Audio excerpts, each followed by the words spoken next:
Today, we're taking a look back through Samsung's Galaxy S series cases over the generations of the phone. We'll not only see how the phones have changed, but also how the cases have evolved over time.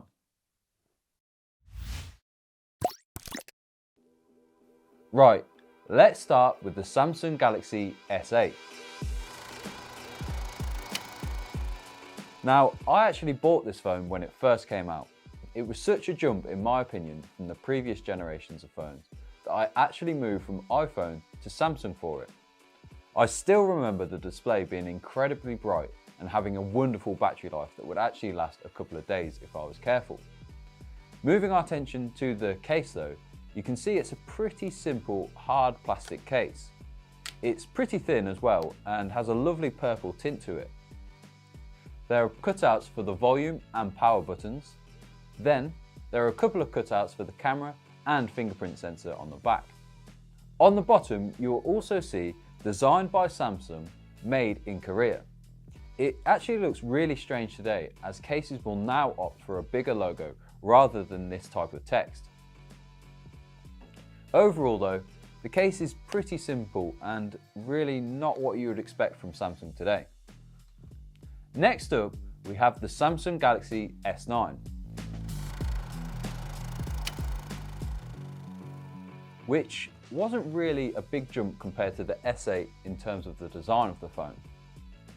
The case this time is a soft gel case, which is actually a really nice clear case. And even though it's a little old, it is not yellowed at all.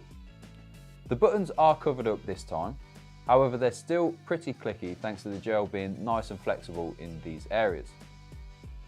On the back though, they've made a big mistake, as the fingerprint reader is next to the camera. This meant with no break in the case, you can't tell if your finger is on the sensor or just touching the camera. This is odd as they actually did this correct with the last generation having that little bar in between them. Moving over to the Samsung Galaxy S10e, you can instantly see the difference as the fingerprint reader is no longer on the back of the phone.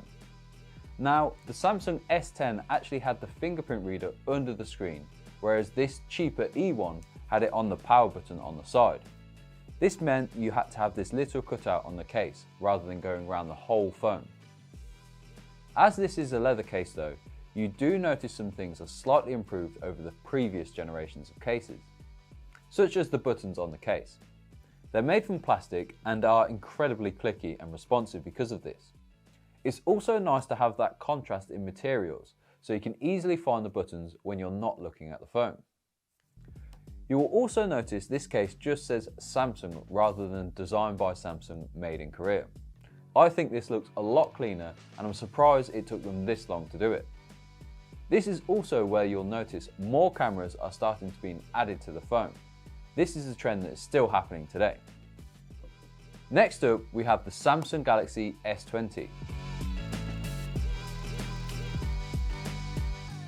This is where the name started to match up with the year the phone was released. Now we have the S20 Ultra version here, and to go with it, this lovely blue silicone case. I personally think this sky blue is one of the best colours that Samsung has made.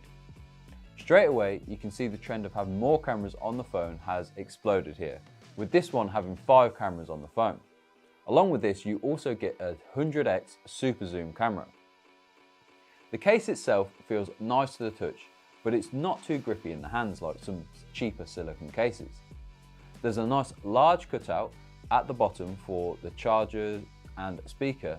However, you'll notice that there's no 3.5mm port, as Samsung actually removed it in this generation of phones.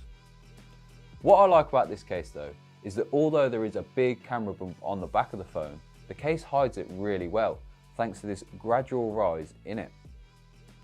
Overall, I think they've done a really good job here. I will say around the same sort of quality and design as the current silicone cases though. Apart from now, there's individual cutouts on the bottom of the phone rather than just this big cutout here. Next up, we have the Samsung Galaxy S21. With this clear protective case. Now, this is a little bit different than your normal clear case. For a start, the edges are sort of ridged.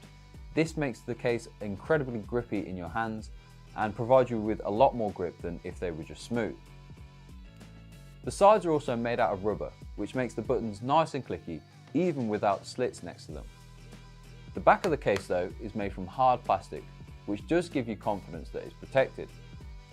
On the back though, you also have this little button type thing where you can attach a lanyard or a wrist strap to. I feel like this is when Samsung started to make their cases a little bit different, and I'm really happy about that. Last but not least, we have Samsung's silicone strap case for the S22 Ultra. Now, this is the first time an S Pen was actually included with the phone, and also had more of a design that reminds me of the Note series, RIP. Now, this is one of my favourite cases from Samsung. It was not only different than all the other cases out there, but you get some added benefits thanks to the strap. You can easily feed your fingers through, which gives you another point of contact and helps you hold on to your phone. It really helps with this large S22 Ultra. You can also see that the silicone wraps all the way around the phone, which was different than just a couple of generations ago. The silicone though feels roughly the same, maybe a little bit smoother to the touch, but overall is pretty perfect in my opinion. You can also see with the design of the cameras being more separate that you can actually have separate camera cutouts on the case. This not only looks better in my opinion compared to the previous generations, but also protects them a lot more. So there you go. I'll look back at all the different generations of phones and cases. Personally, I think that Samsung only used to make cases to fill a gap, whereas sort of from the S10 onwards, I would say they seem to have really tried to make better and more interesting cases. If you want to grab any of these cases for your phone, check out the links in the description below. And for more mobile phone content, please drop us a like and subscribe.